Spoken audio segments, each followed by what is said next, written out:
আসসালামু আলাইকুম। উপস্থিত ডাক্তার ভাই বোনেরা, হোমিওপ্যাথি স্টাডি অ্যান্ড রিসার্চ ফাউন্ডেশনের 513তম ক্লাস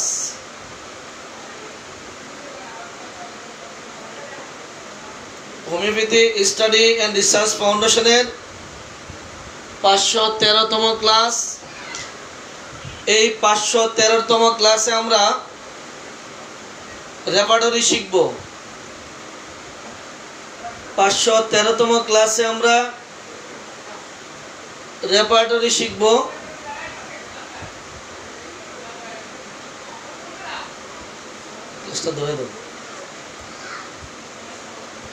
অডিয়েন্স, গতকাল পর্যন্ত আমরা নতুনদের জন্য রেপার্টরি,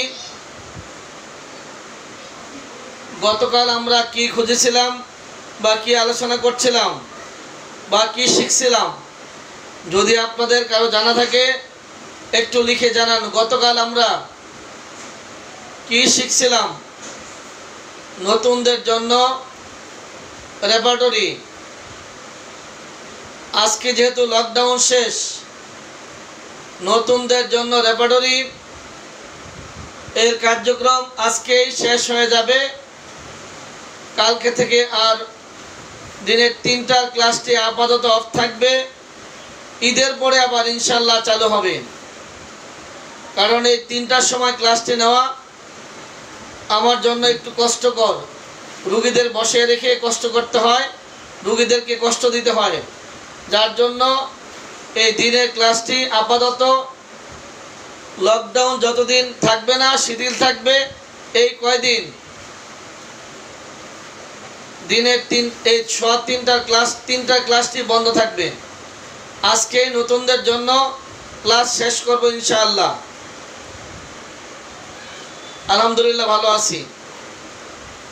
কালকে ছিল লাখ টাকা রুব্রিক, তাই তো? লাখ টাকা রুব্রিক কাকে বলে? জি, স্কিন ডিজিজগুলি। এই মাত্র এক পেশেন্ট বলে গেল, ডাক্তার আমার সব রোগ বাদ, আমার শুধু দাউটটা কমাইয়া দেন, বহুত কষ্টে আছি। এটা আপনার লাখ টাকা রুব্রিক বলবেন না? বলতে হবে। অডিয়েন্স, গতকাল আমরা স্কিনের রুব্রিক বের করছিলাম, স্কিনের। তাহলে আপনারা যেহেতু গতকালকে স্কিনের রুব্রিকগুলি বের করার নিয়ম জেনেছেন, সেই হিসাবে আপনাদের কাছে আমি জানতে চাই, একটু বের করে দেন। রেকটামে একজিমা বের করে দেন তাড়াতাড়ি। রেকটামে একজিমা,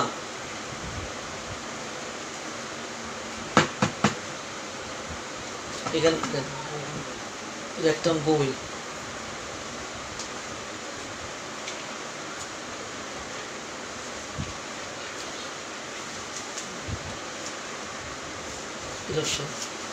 রেকটামে একজিমা একটু বের করে দেন।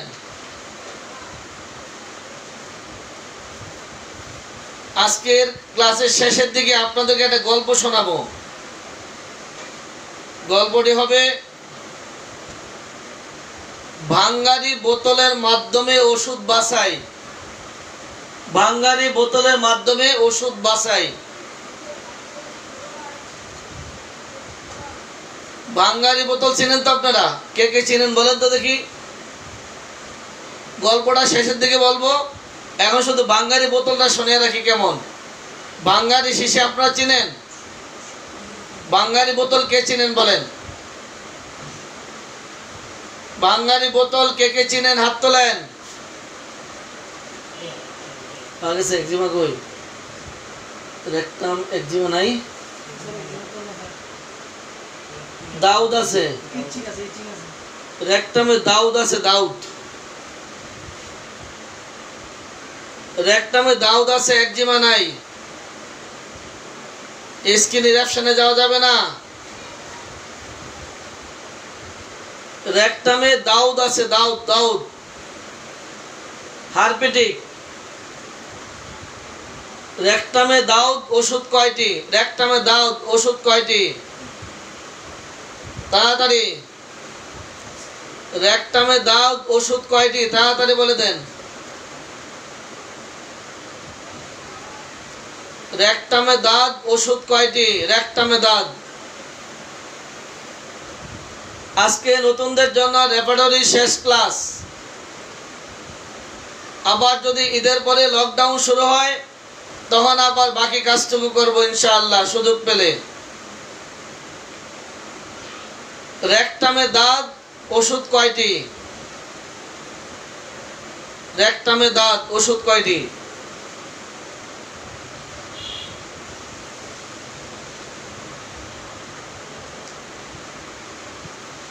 কয়টি? 616 পৃষ্ঠায় বুঝলাম। ওষুধ কয়টি ডাক্তার সাহেব? ওষুধ কয়টি? খুঁজে পাচ্ছেন না? ওই যে গতকাল মনোযোগ দিলেই হতো। ওই যে ডাক্তার ইকবাল সাহেব লিখে বলছেন 5টি। ধন্যবাদ।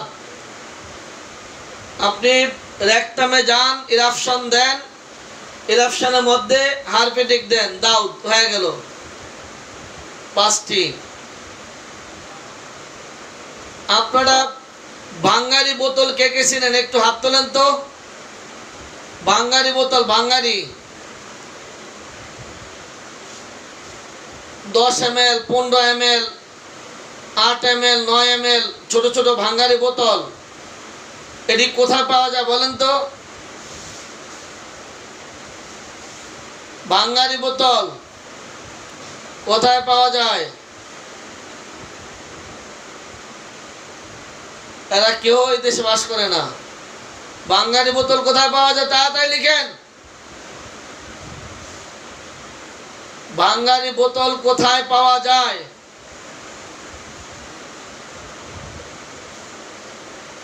লেখেন, তারপর সামনে যান। কই?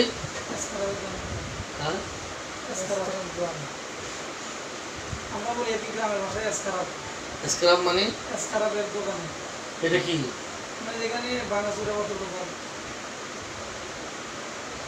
একজন হাত তুলছে, চিনে? চিনেন? বাঙ্গারি বোতল চিনেন?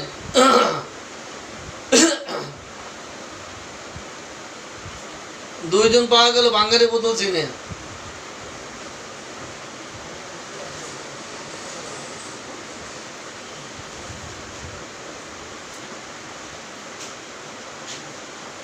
বাঙ্গারি বোতল বাইরে ফেলছে দাও।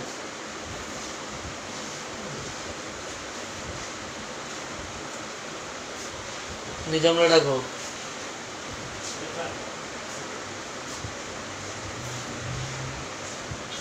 বংশালে পাওয়া যায় বাঙ্গারি বোতল।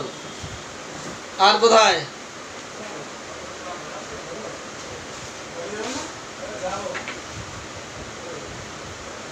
ময়মনসিংহ পাওয়া যায়। আর কোথায়? রংপুর পাওয়া যায় বাঙ্গারি বোতল। বাঙ্গারির দোকানে। জি, আজকে আমরা এই ছোট্ট বাঙ্গারি 8 ml বা 10 ml শিশি দিয়ে, বাঙ্গারি শিশি দিয়ে আজকে ওষুধ বাছাই করব। মনে রাখবেন, বাঙ্গারি বোতল দিয়ে আজকে ওষুধ বাছাই করব। লাইভ থেকে বের হয়ে আমি লেখাটি দেব, আগে লেখাটি দেব। আর এই বাঙ্গারি বোতল দিয়ে ওষুধ বাছাই হবে আজ রাত 9:15 ইনশাআল্লাহ। রাত 9:15 বাঙ্গারি বোতল দিয়ে ওষুধ বাছাই করব। দেখবেন কি মজা। বাঙ্গারি বোতল দিয়ে ওষুধ বাছাই মনে করে দিবেন, রাতের ক্লাসে মনে করে দিবেন। বাঙ্গারি বোতল দিয়ে ওষুধ বাছাই। অডিয়েন্স, স্টোমাকে কি পাওয়া যায়? যারা পুরাতন আছেন একটু লিখে জানান যে স্টোমাকে কি পাওয়া যায়। তা মনে রাখার জন্য আমি একটি শব্দ ব্যবহার করি, তা কি একটু লিখেন। স্টোমাকে কি পাওয়া যায় বলো 1 ঘন্টা পরে। স্টোমাকে কি পাওয়া যায় তা মনে রাখার জন্য, স্টোমাকে কি পাওয়া যায় তা মনে রাখার জন্য আমি একটি শব্দ ব্যবহার করি বা বাক্য ব্যবহার করি, বাক্য স্টোমাকে কি পাওয়া যায় তার জন্য একটি বাক্য ব্যবহার করি, সেই বাক্যটি কি? যাদের জানা আছে একটু লিখে দেন। স্টোমাকে কি পাওয়া যায়?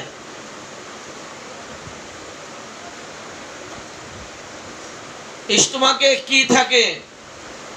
একটা বাক্য ব্যবহার করি, সেই বাক্যটি লিখে দেন।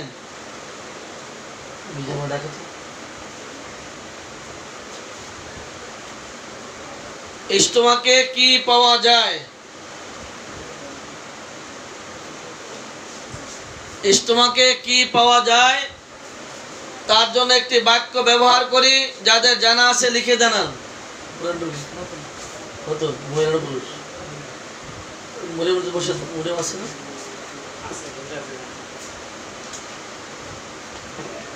অডিয়েন্স কেউ লিখছে? চমৎকার ডাক্তার ইকবাল হোসেন, আপনাকে ধন্যবাদ। মুখ দিয়া যা ঢুকে এবং এইবার তো দিলেন লাগে পেঁচালাইছেন। মুখ দিয়া যা ঢুকে আর মুখ দিয়া যা বের হয়,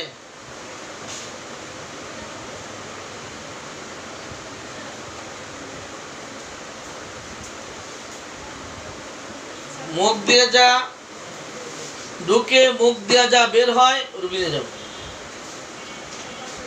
আচ্ছা তাহলে যাও। নিজাম কই? রুবিন করো। ও আচ্ছা যাবে। নিয়ে যাও, নিয়ে যাও। ওই রুম খালি করে দাও। রাত থেকে দাও, রাত থেকে দাও।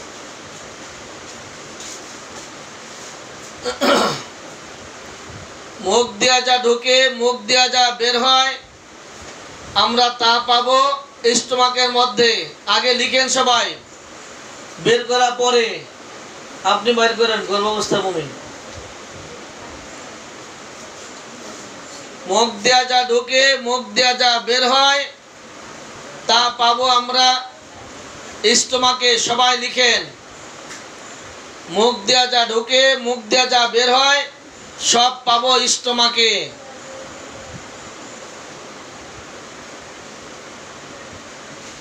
যত খাবার পছন্দ, খাদ্যের যত ইচ্ছা অনিচ্ছা অজীর্ণ, সব কথা পাবো আমরা স্টোমাকে।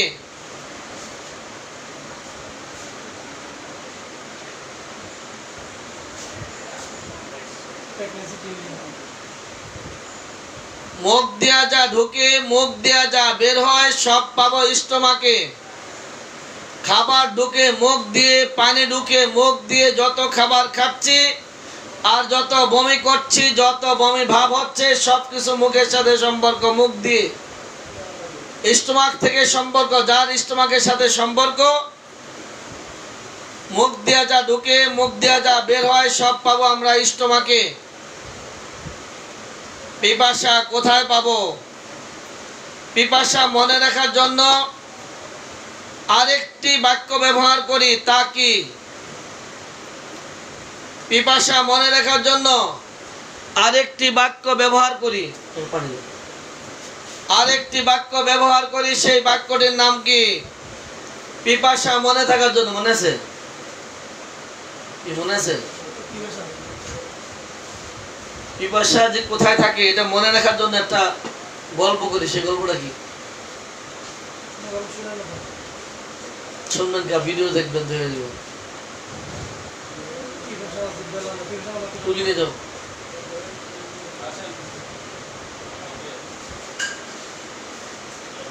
এই আতিক, লেখার কাজটা নিজে আমার হাতে দিয়ে দাও।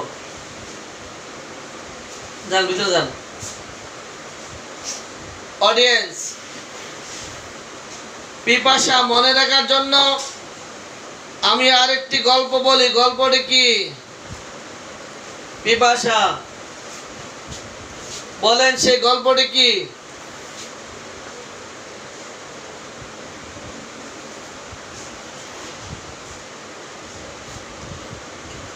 পিপাসা মনে, পিপাসা যেখানে থাকে সেই বিষয়ে একটা গল্প বলি। সেই গল্পটার নাম কি, কার জানা আছে লিখেন। যদি কেউ পুরাতন থাকেন তাহলে লিখে দেন। কেউ জানেন পিপাসা কোথায় থাকে, কোথায় খুঁজবো এই ব্যাপারে? এটা কি জিহ্বায়, মুখে, থ্রোডে, স্টোমাকে, রেকটামে, অ্যাবডোমেনে কোথায় যাব খুঁজতে? এটা বোঝার জন্য, মনে রাখার জন্য একটি গল্প করি। সেই গল্পটি যাদের জানা আছে লিখেন। পিপাসা জিহ্বা লাগে না গো ভাই।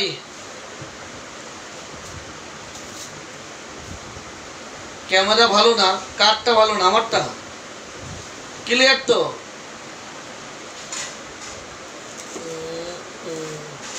এখানে যদি কোথাও বসতে হয় এখানে।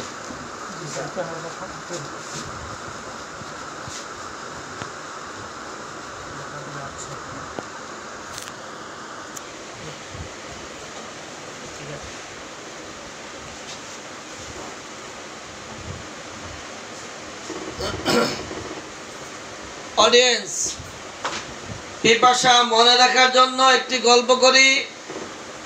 সেই গল্পটি কি?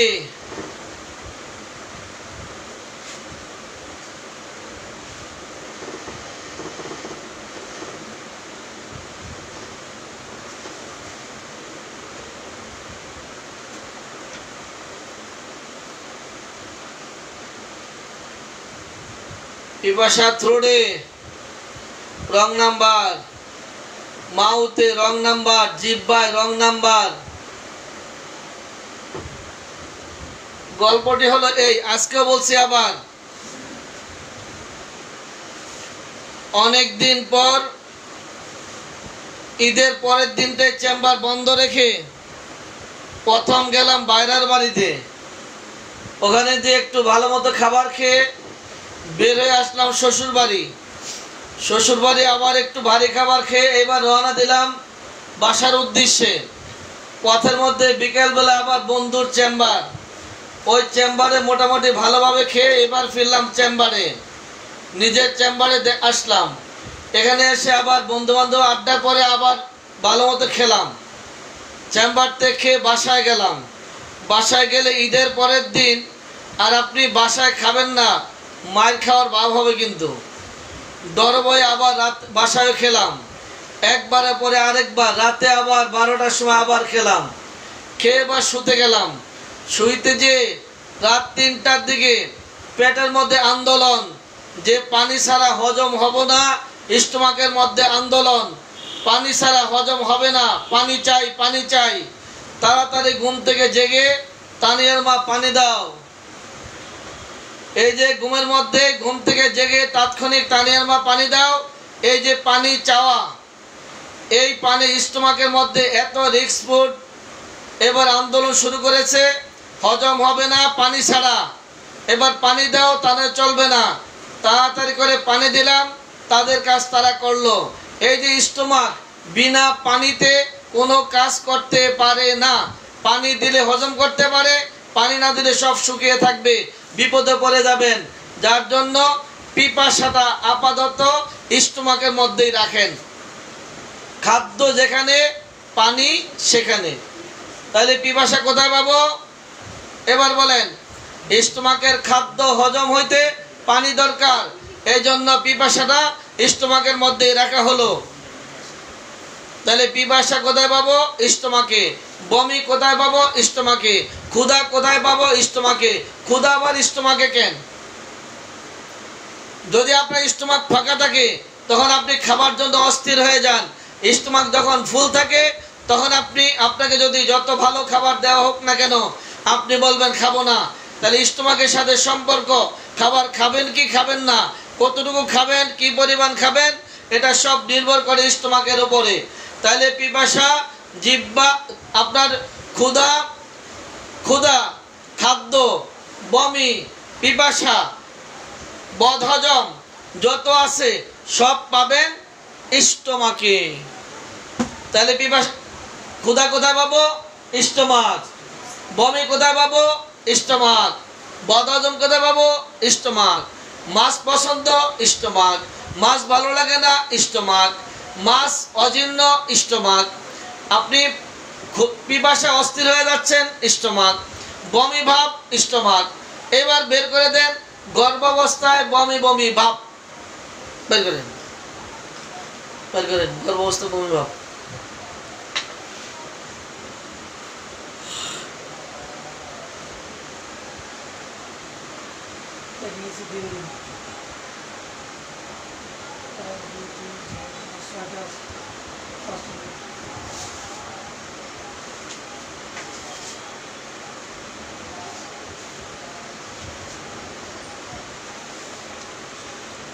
গর্ভাবস্থায় বমি বমি ভাব, পৃষ্ঠা নাম্বার কত?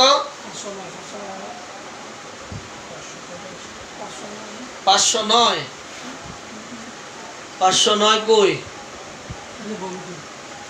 নশিয়া। কটা ওষুধ কটা?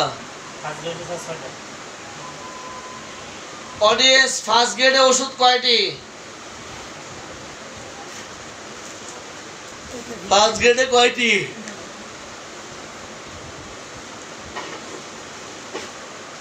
ফার্স্ট গ্রেডে কয়টি?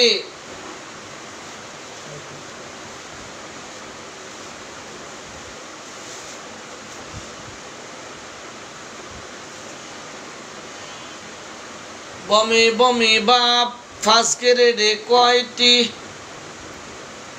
6টি।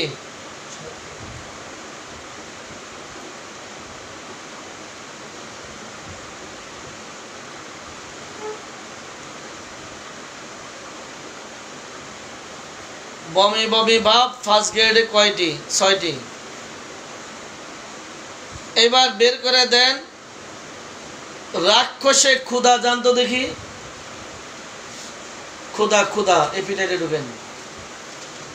রাক্ষসে ক্ষুধা পৃষ্ঠা নাম্বার কত? রাক্ষসে ক্ষুধা পৃষ্ঠা নাম্বার কত?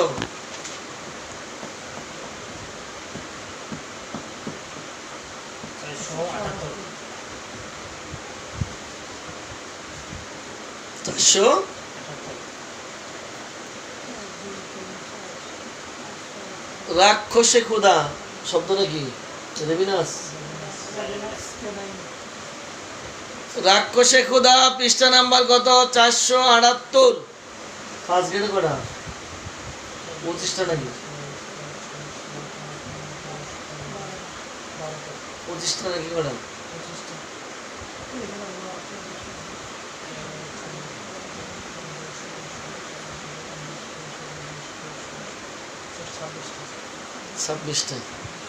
অডিয়েন্স ফার্স্ট গ্রেডে ওষুধ কয়টা? রাক্ষসে ক্ষুধা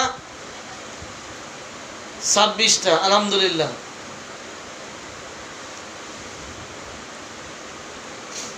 এখন আর সমস্যা নেই। আপনারা যেমন টপিক খুঁজে বের করছেন, এতে আর সমস্যা নেই।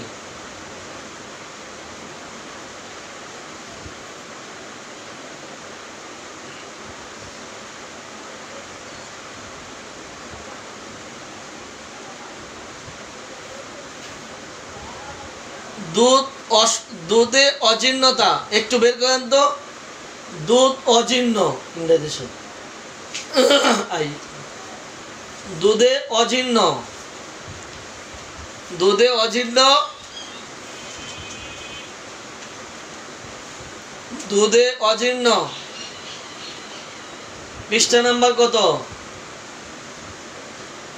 ফার্স্ট গ্রেডে ওষুধ কয়টি? দুধে অজীর্ণ ফার্স্ট গ্রেডে ওষুধ কয়টি?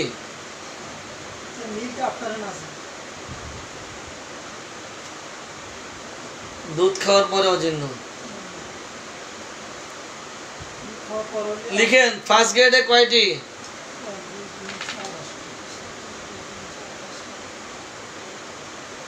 এই 5টা লিখে দেন।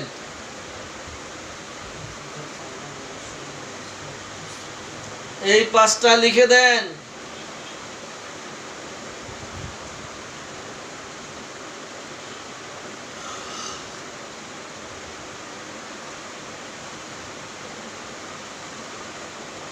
তাড়াতাড়ি লেখেন। 5টার নাম কি?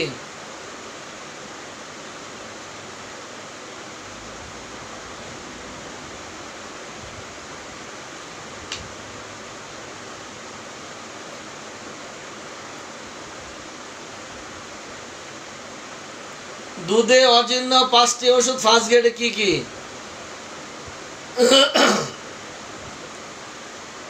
লিখেন লিখেন।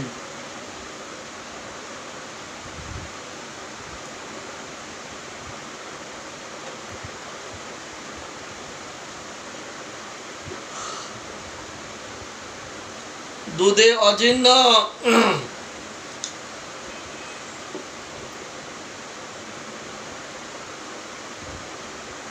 কি কি নাম? Aethusa, China, magnesium, acid nitric, sulphur. আবার বলেন। Aethusa, China, magnesium, acid nitric, sulphur. Aethusa China, চাইলেও পায় না। Aethusa China, mag mur, nitric acid, sulphur. Mag mur, nitric acid, sulphur. Aethusa China, mag mur, nitric acid, sulphur. বাহ।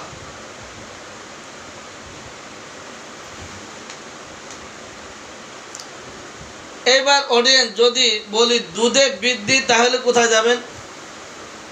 বুঝবেন দুধে বৃদ্ধি পৃষ্ঠা নাম্বারটা খুঁজে বের করেন। ফার্স্ট গ্রেডে কয়টি ওষুধ? তাড়াতাড়ি কোন দুধে বৃদ্ধি, দুধে বৃদ্ধি, দুধে বৃদ্ধি।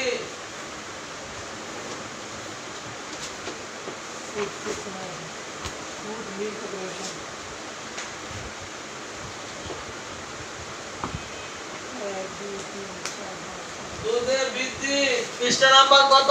ওষুধ কয়টি? দুধে বৃদ্ধি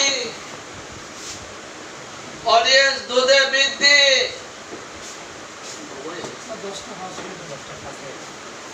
10টি ফার্স্ট গ্রেড, তাই তো? পৃষ্ঠা নাম্বার কত?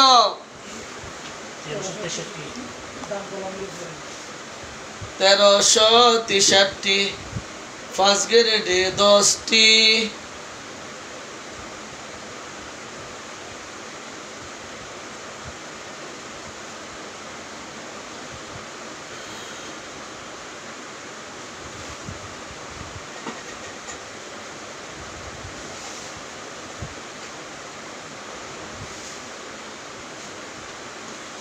দুধে বৃদ্ধি, তাই তো?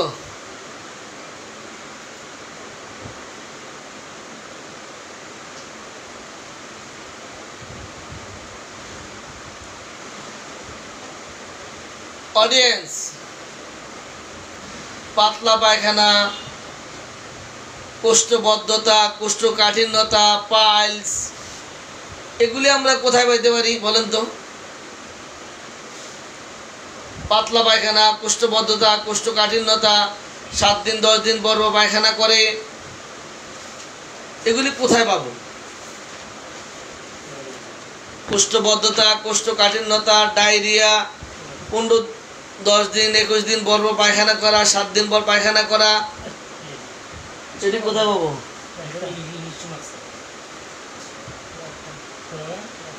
এটা সহজ। সহজ হলো যার দায়িত্বে যা দেওয়া হয় সে মন চাইলে দিব, না মন চাইলে দিব না।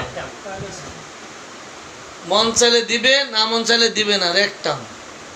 তাহলে বের করে দেন অশ্ব বলি, বের করে দেন অশ্ব বলি, বের করে দেন।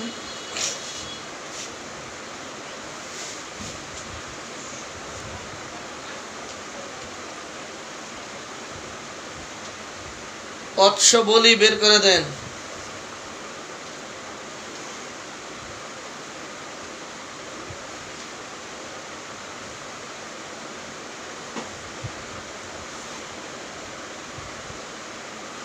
অশ্ব বলির পৃষ্ঠা নাম্বার কত? 619।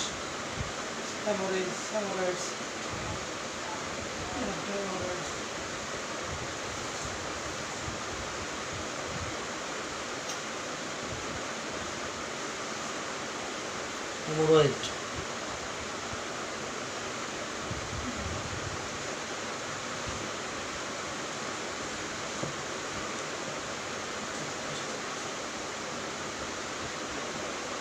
ফার্স্ট গ্রেড কটা? মাত্র। রাক্ষসে বোঝাচ্ছে কয়টা কম? দুইটা কম।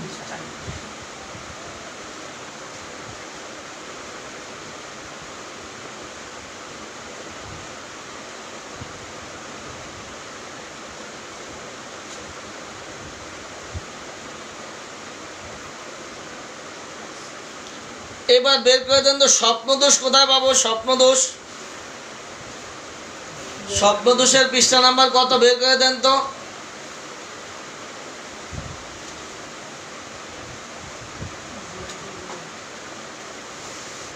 স্বপ্নদোষ ওই চান যা হবে।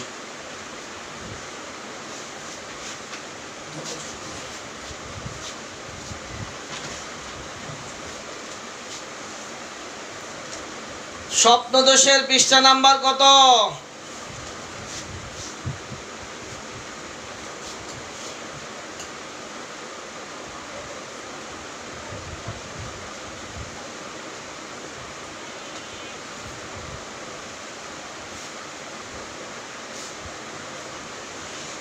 স্বপ্নদোষের পৃষ্ঠা নাম্বার কত?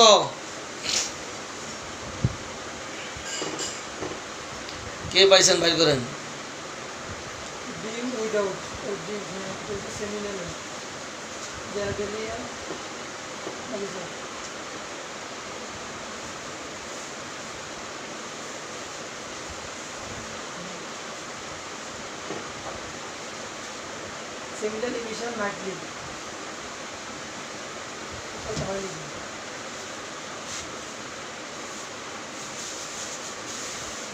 স্বপ্নদোষের পৃষ্ঠা নাম্বার কত?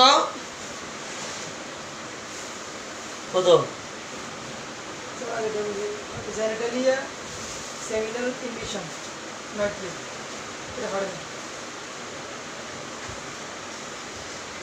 সাতশো দশ।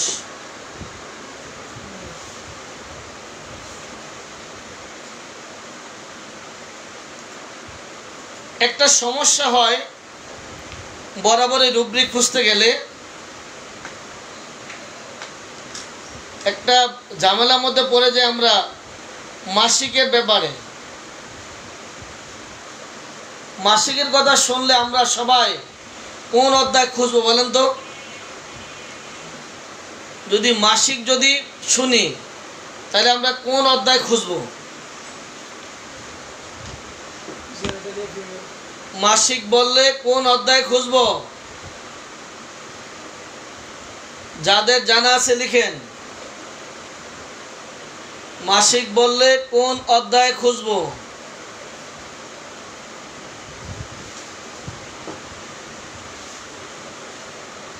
মাসিক বললে কোন অধ্যায় খুঁজবো? দ্রুত বলে দেন।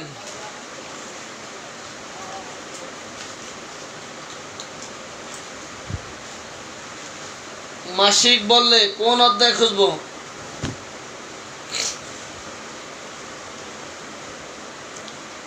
মাসিক শুনলে আমরা সবাই জেনেটালিয়া ফিমেল খুঁজি, এটাই স্বাভাবিক। মাসিক মানে জেনেটালিয়া ফিমেল। এখন যদি বলি মহিলাদের মাসিকের সময় কাশি হয়, তাহলে আমরা জেনেটালিয়া মেল খুঁজবো না ফিমেল খুঁজবো? মহিলাদের মাসিকের সময় কাশি, তাই জেনেটালিয়া ফিমেল না মেল একটু লিখেন।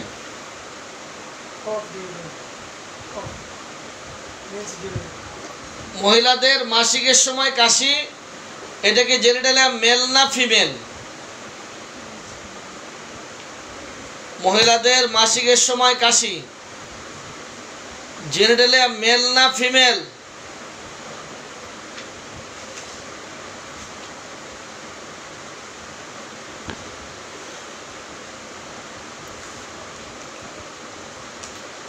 মহিলাদের মাসিকের সময় কাশি, জেনেটালিয়া মেল না ফিমেল?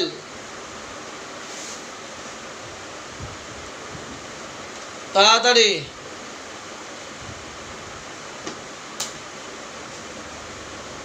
মহিলাদের মাসিকের সময় কাশি, জেনেটালিয়া মেল না ফিমেল?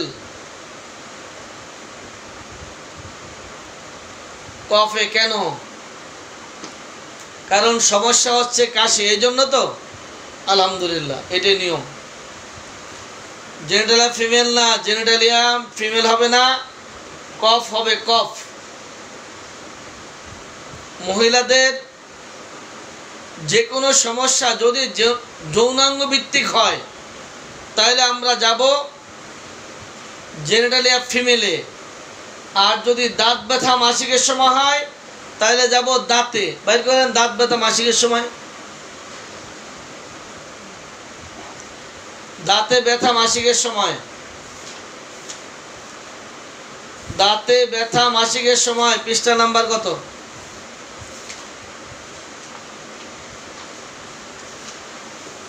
তাড়াতাড়ি লিখেন, দাঁতে ব্যথা মাসিকের সময়।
অডিয়েন্স, দাঁতে ব্যথা মাসিকের সময় পৃষ্ঠা নাম্বার কত? 37। ওকে,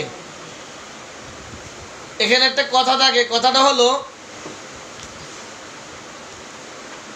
আমি আর অনেকবার বলেছি, সমস্যা যদি মাসিকের নিজের হয়,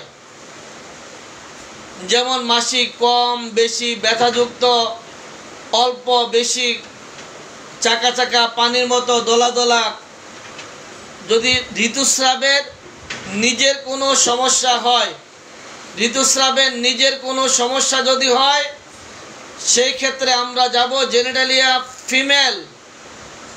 আর যদি ঋতুস্রাব যদি অন্য কারো সমস্যার কারণ হয় তাহলে যাব আমরা সেই অধ্যায়ের মধ্যে। ঋতুস্রাব যদি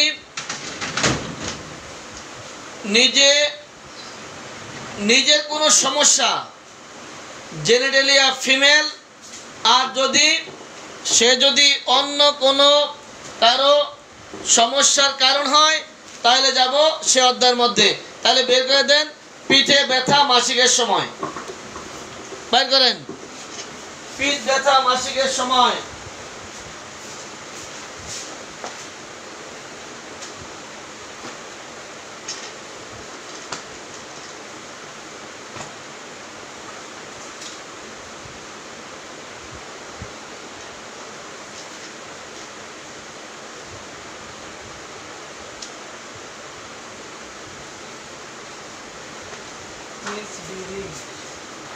পিঠে ব্যথা মাসিকের সময়, পিঠে ব্যথা মাসিকের সময়। অডিয়েন্স তাড়াতাড়ি বের করেন, পিঠ ব্যথা মাসিকের সময় পৃষ্ঠা নাম্বার কত? 896। এবার যদি বলি অল্প মাসিক, তাহলে এবার পৃষ্ঠা নাম্বার কত? অল্প মাসিক। বের করে দেন, অল্প মাসিক পৃষ্ঠা নাম্বার কত? অল্প মাসিক। মাসিক স্রাব যদি হয় অল্প তাহলে পৃষ্ঠা নাম্বার কত? মাসিক স্রাব যদি হয় অল্প পৃষ্ঠা নাম্বার কত? মাসিক স্রাব অল্প হলে পৃষ্ঠা নাম্বার কত? তাড়াতাড়ি।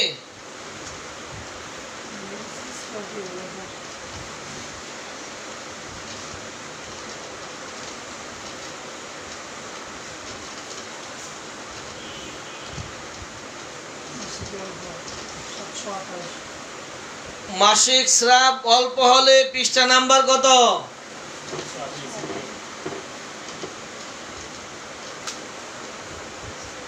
কত? 728। মাসিক স্রাব অল্প হলে পৃষ্ঠা নাম্বার কত?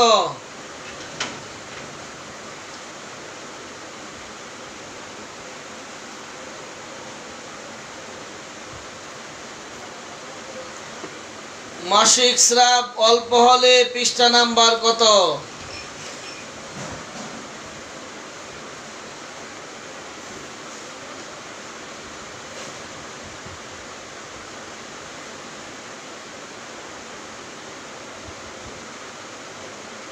সাতশো আঠাশ। ফার্স্ট গ্রেডে করে দেন তো।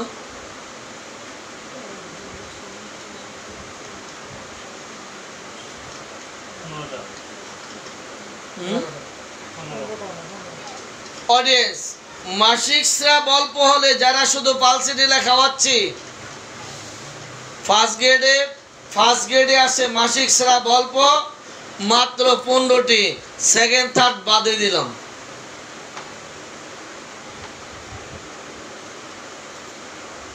এবার এরকম আরেকটা ঝামেলা আছে। মাসিকটা যেরকম একটা ঝামেলার, এই ঘামের এরকম একটা ঝামেলা আছে।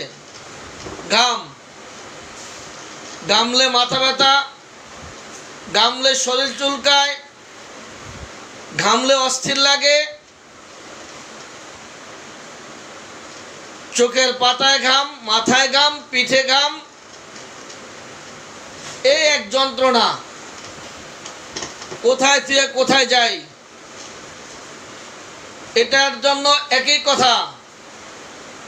যদি ঘামের নিজের কোনো সুবিধা অসুবিধা, দুর্নাম বদনাম সুনাম যদি হয়, তাহলে যাব ঘামে পাসপারেশনে। আর যদি কোনো অঙ্গভিত্তিক ঘামের হয়, তাহলে সে অঙ্গের মধ্যে যাব। যেমন পিঠে ঘাম পিঠে, বুকে ঘাম বুকে, মাথায় ঘাম মাথায়। যদি বলা হয় ঠান্ডা ঘাম, গরম ঘাম, দুর্গন্ধ ঘাম, তাহলে যাব আমরা পাসপারেশনের মধ্যে। তাহলে এবার বের করে দেন দুর্গন্ধ ঘাম পৃষ্ঠা নাম্বার কত? ঘামে দুর্গন্ধ পৃষ্ঠা নাম্বার কত? বের করে দেন। সমস্যা যেখানে যেতে হবে ওখানে। চমৎকার। ঘামে দুর্গন্ধ বের করে দেন।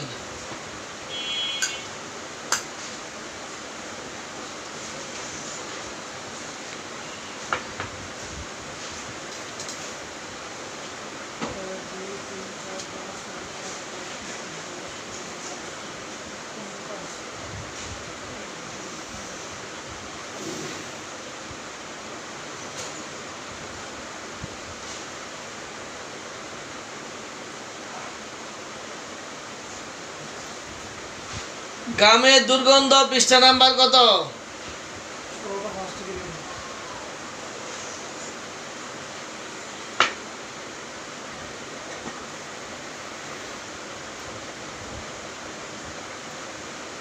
ঘামে দুর্গন্ধ পৃষ্ঠা নাম্বার কত?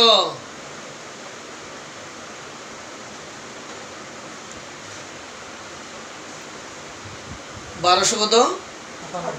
98। চমৎকার। এইবার বের করে দেন তো, বিছানায় প্রস্রাব করে কোথায় যাব? বিছানায় প্রস্রাব করে কোথায় যাব? বিছানায় প্রস্রাব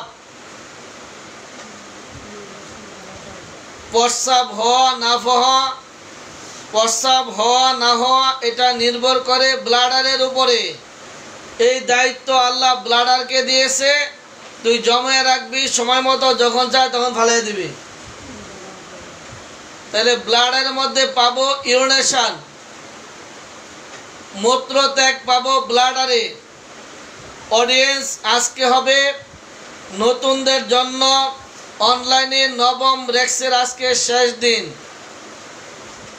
আজকে 12তম দিন, আজকে হচ্ছে শেষ দিন। অডিয়েন্স, পরে ভাববো পরবর্তী আবার লকডাউন আসছে, তখন হয়তোবা হতে পারে এটার বাকি অংশটুকু শেষ করব।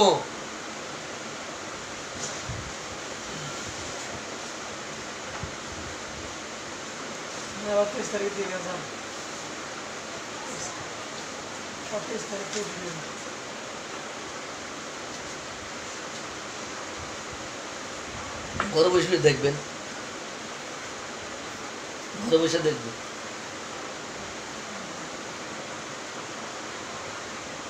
কি বিছানা বসা পান নাই?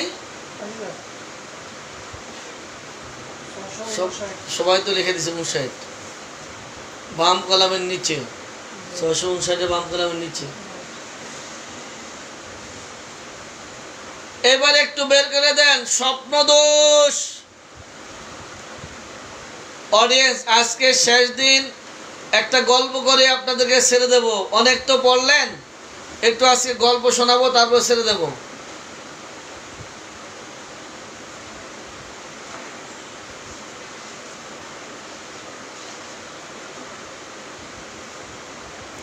আচ্ছা, গল্পটা প্রকাশ না করে বলে দিলে কি মজা থাকবো?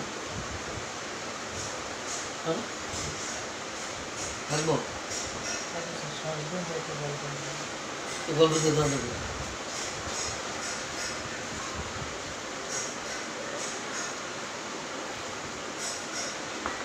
অডিয়েন্স, আমি ক্লাসের শুরুর দিকে বলছিলাম যে বাঙালি বোতল দিয়ে ওষুধ বাছাই।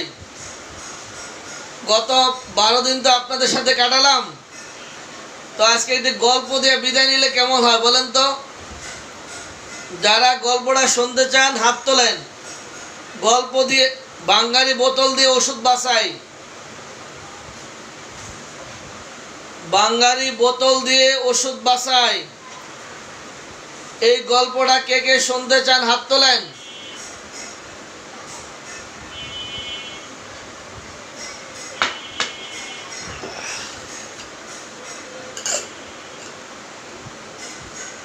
কে কে শুনতে চান হাত তোলেন। বাঙালি বোতল দিয়ে ওষুধ বাছাই।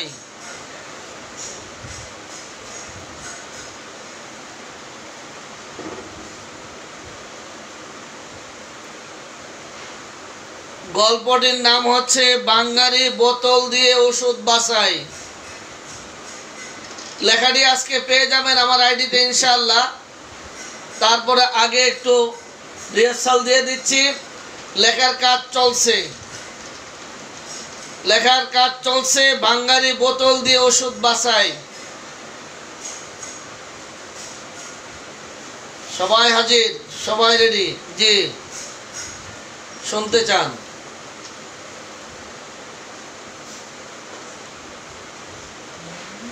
কাপ্তানপুর গ্রামের রহিম মিয়ার 5 তলা বাড়ি।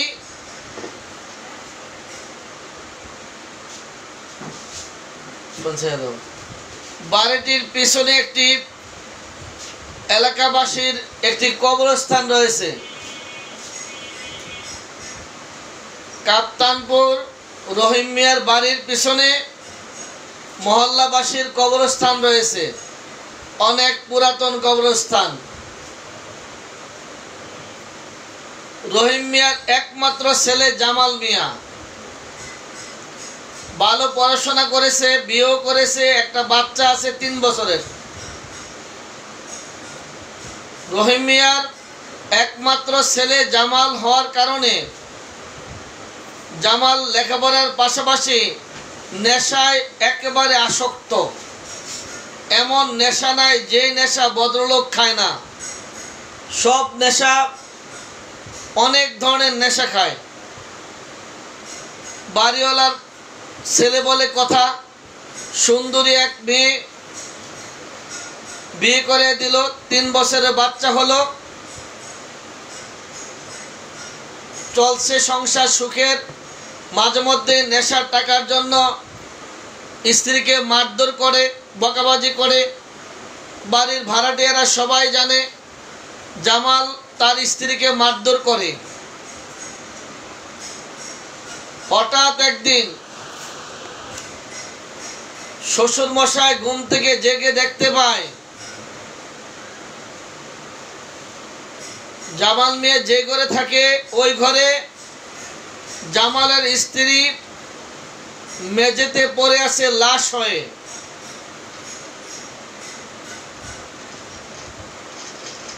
এবার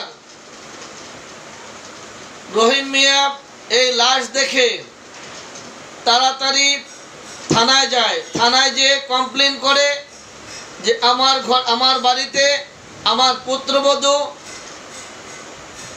মরে আছে, কিভাবে কি আমি কিছুই জানি না।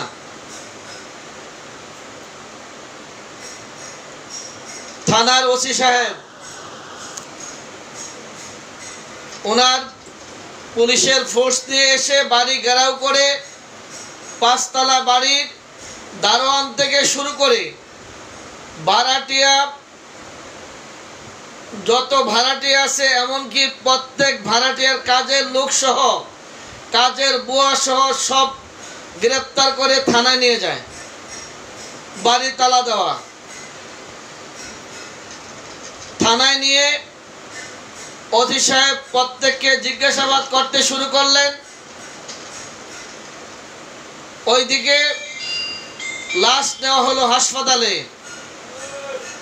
পোস্টমর্টম রিপোর্ট চলে আসলো থানায়। থানার আরেক বাবু ওসি তদন্ত, উনি যেই বাড়িতে যেই ঘরে রহিম মিয়ার পুত্রবধূ মারা গেলেন ওই রুমের পিছনেই কবরস্থান। যে জানলা সোজা কবরস্থানটি, পুত্রবধূ রুমের যে জানলা সোজা কবরস্থানটি, সেই কবরস্থানের জানলা সোজা কিছু অংশ থেকে শিশি, বোতল, ভাঙ্গাচুরা যা পাওয়া যায় অনেকটুকু এরিয়া থেকে খুঁজে সংগ্রহ করলেন ওসি তদন্ত। এই ভাঙ্গারিগুলি থানায় এনে এক এক করে খুঁজতে লাগলেন। তার মধ্যে একটি ভাঙ্গা শিশি পাওয়া গেল, সিপিহীন একটি ছোট্ট শিশি, স্বচ্ছ সাদা একটি শিশি, সিপি ছাড়া। ওসি তদন্ত এই যতগুলি ভাঙ্গারি শিশি বোতল যা পেলেন প্রত্যেকটার নমুনা সাফ সংগ্রহ করলেন। ওইদিকে রহিম মিয়ার বাড়ির সকল ভাড়াটিয়া, দারোয়ান থেকে শুরু করে সকল কাজের লোক প্রত্যেকের জিজ্ঞাসাবাদ করে, প্রত্যেকের ফিঙ্গারপ্রিন্ট রেখে প্রত্যেকের লোকজনের দায়িত্বে তাদের ছেড়ে দেওয়া হলো। কন্ডিশন যে আপনারা বাড়ি থেকে কোথাও যেতে পারবেন না, এভাবে বাড়িতে থাকতে হবে, আমরা যখন তখন আসতে পারি। থানা রিপোর্ট, হাসপাতালের পোস্টমর্টম রিপোর্ট চলে আসলো, পুত্রবধূর দাপন হয়ে গেল। থানার হাসপাতালের পোস্টমর্টমের রিপোর্ট, এইদিকে রহিম মিয়ার বাড়ির প্রত্যেকের ফিঙ্গার ছাপ, ওইদিকে যত জিনিস জব্দ করেছে প্রত্যেকটা জিনিসের নমুনা, প্রত্যেকটার ছাপ মিলাতে শুরু করলেন ছাপ বিশেষজ্ঞ যারা, এক এক করে মিলাচ্ছে।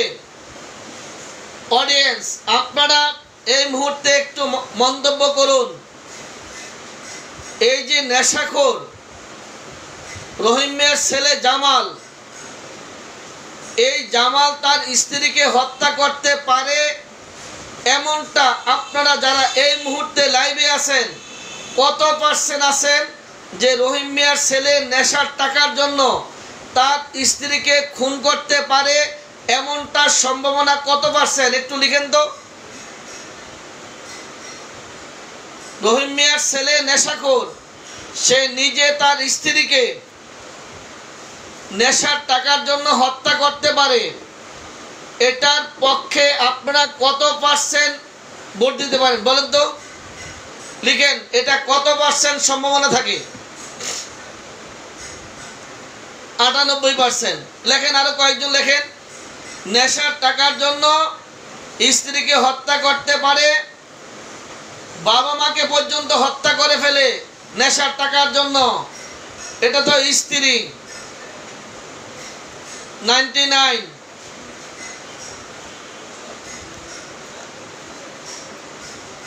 প্রত্যেকে ফিঙ্গারপ্রিন্ট, থানার তদন্ত, থানার হাসপাতালে পোস্টমর্টেম রিপোর্ট, জব্দকৃত মালামাল, এই ভাঙ্গারি শিশি সব কিছুর নমুনা ও ছাপ, এই তিনটার সমন্বয়ে ছাপ বিশেষজ্ঞ যারা ওরা দেখতে পেলেন শিশির গায়ে, যেই শিশির গায়ে এই রহিম মিয়ার পুত্রবধূকে যে ওষুধ, যে পয়জন খাওয়িয়ে যা বা বিষ খাওয়িয়ে হত্যা করা হয়েছে, সেই শিশির, সেই বোতলটি কবরস্থান থেকে পাওয়া। আর সেই কবরস্থানে যে শিশিটি পাওয়া গেল, শিশির গায়ে বাড়ির দারোয়ানের হাতের ছাপ পাওয়া গেল। এবার বলেন, রহিম মিয়ার পুত্রবধূকে যে বিষ পান করিয়ে হত্যা করা হলো, সেই বোতলটি কবরস্থানে পাওয়া গেল, আর সেই বোতলের গায়ে দারোয়ানের হাতের ছাপ পাওয়া গেল। এবার বলেন, যদি এই শিশিটি না পাওয়া যেত, তাহলে এই দারোয়ানকে কোনোভাবে দোষী সাব্যস্ত করা যেত কিনা? আগে লিখেন। যে বিষ পান করিয়ে রহিম মিয়ার পুত্রবধূকে হত্যা করা হলো, সেই বিষের বোতল কবরস্থানে পাওয়া গেল, সেই শিশির গায়ে বাড়ির দারোয়ানের হাতের ছাপ। যদি এই ভাঙ্গারি শিশিটি না পাওয়া যেত, তাহলে দারোয়ানের দিকে কোনোভাবেই কারো সন্দেহ আসতো কিনা? লিখেন। যদি শিশিটি, ভাঙ্গারি শিশি না পাওয়া যেত, সবাই লিখছেন না, ওকে। এবার দারোয়ানকে গ্রেপ্তার করা হলো, দারোয়ানকে রিমান্ডে দেওয়া হলো। দারোয়ান অকপটে স্বীকার করলো, এই যে নেশাখোরের স্ত্রীকে অপকর্মের জন্য, কুকর্মের জন্য প্রস্তাব দিয়েছিল দারোয়ান, বাড়িওয়ালার পুত্রবধূ তা অস্বীকার করার কারণে এখন দেখলো যদি এটা বাড়িওয়ালার কাছে বা অন্যদের কাছে বলে দেয়, তাহলে তার অবস্থা খারাপ, এই জন্য বিষ পান করে তাকে মেরে ফেললো। এবার আপনারা বলুন, যদি এই কবরস্থান থেকে ভাঙ্গা শিশি খুঁজে বের না করলে যেমনি করে এই দারোয়ানকে উপযুক্ত শাস্তি দেওয়া যেত না, অন্য পথে করা যেত। বাড়ি থেকে যত লোককে গ্রেপ্তার করেছে, দারোয়ান থেকে শুরু করে, পথ থেকে অনেক লম্বা টাইমে রিমান্ডে দিলে এমন হতে পারত অনেকে এই রিমান্ডে অনেক ক্ষতিগ্রস্ত হয়ে যেত। এমন হতে পারে এই যে আসামি, প্রকৃত আসামি যে, সে হয়তো মুক্তি পেয়ে যেতে পারত। এই ভাঙ্গা শিশিটি এত বড় একটা বিপদ থেকে, এত বড় একটা মার্ডার কেসের মামলা থেকে, মামলাটাকে সহজে সমাধান করে দিল এই ভাঙ্গা শিশিটি। ঠিক তদ্রূপ আমি আপনাদেরকে বলছি, রোগীলিপি করার সময় এরকম ভাঙ্গা শিশির মতো ছোটখাটো কোনো লক্ষণ যেন বাদ না পড়ে যায়। এমন হতে পারে এই ছোট্ট ভাঙ্গা শিশির মতো ছোট্ট একটি লক্ষণ আপনার রোগীর জটিল ওষুধটাকে, জটিল রোগের সমাধানটা যে ওষুধের মধ্যে রয়েছে তা আপনাকে খুঁজে পেতে সহায়তা করতে পারে। রোগীলিপি করতে যে কোনো লক্ষণকে ছোট ভেবে অবহেলা করে রেখে যাবেন না, খাতায় টুকে রাখবেন, আরো ভালোভাবে তথ্য সংগ্রহ করার চেষ্টা করবেন। অডিয়েন্স, রোগীলিপিতে কোনো লক্ষণকে ছোট করে দেখতে নেই, ছোট বলে বাদ দিতে নেই। যে লক্ষণই পাবেন খাতায় লিখবেন, বাদ দিবেন না, ছোট হোক।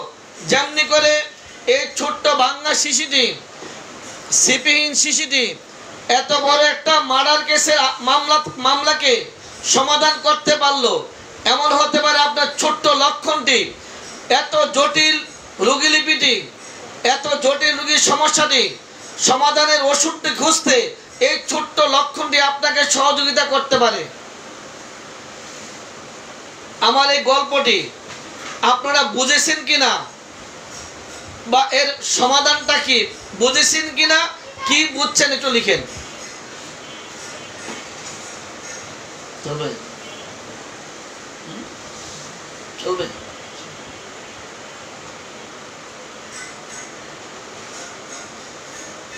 এই গল্পটি আমার আইডিতে ইনশাল্লাহ আজকে পেয়ে যাবেন, আমার আইডিতে আজকে পেয়ে যাবেন। কি বুঝেছেন লেখেন, কি বুঝলেন লেখেন। অনলাইনে নবম ব্রেক্স কর্মশালার আজকে শেষ দিন, বিদায়ের পালা। কি বুঝেছেন তাড়াতাড়ি লেখেন।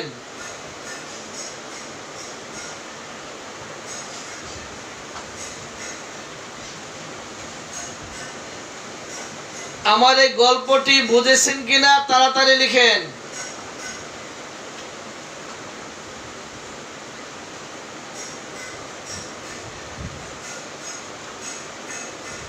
কিছুক্ষণ পরে ফারুকি SSRF-এ এই গল্পটি ইনশাল্লাহ পেয়ে যাবেন।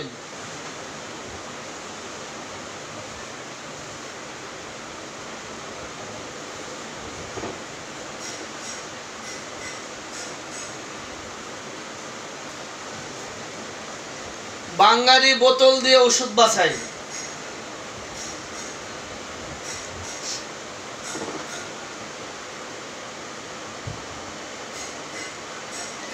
ছোটখাটো মানে কোনো লক্ষণকে ছোট করে দেখার সুযোগ নেই। ছোট বলে কোনো লক্ষণ বাদ দেওয়া যাবে না। জব্দকৃত ছোট শিশিটা যেমনি করে বাদ দেওয়া যায়নি হত্যা মামলার ক্ষেত্রে, তেমনি করে রোগীলিপিতে আপনি ছোট দুর্বল মনে করে কোনো লক্ষণকে ছেড়ে দিবেন না। ছোট বলে অবহেলা করতে নেই। চমৎকার। আর কিছু?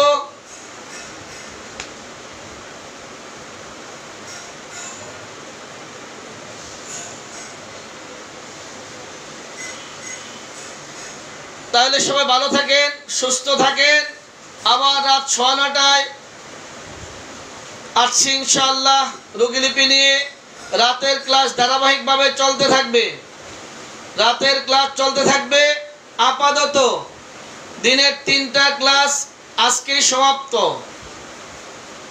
আল্লাহ সাহেব সুযোগ হলে আবার সময় দেব, আগে জানিয়ে দেব। সবাই ভালো থাকেন। আসসালামু আলাইকুম ওয়া রাহমাতুল্লাহি ওয়া বারাকাতুহু।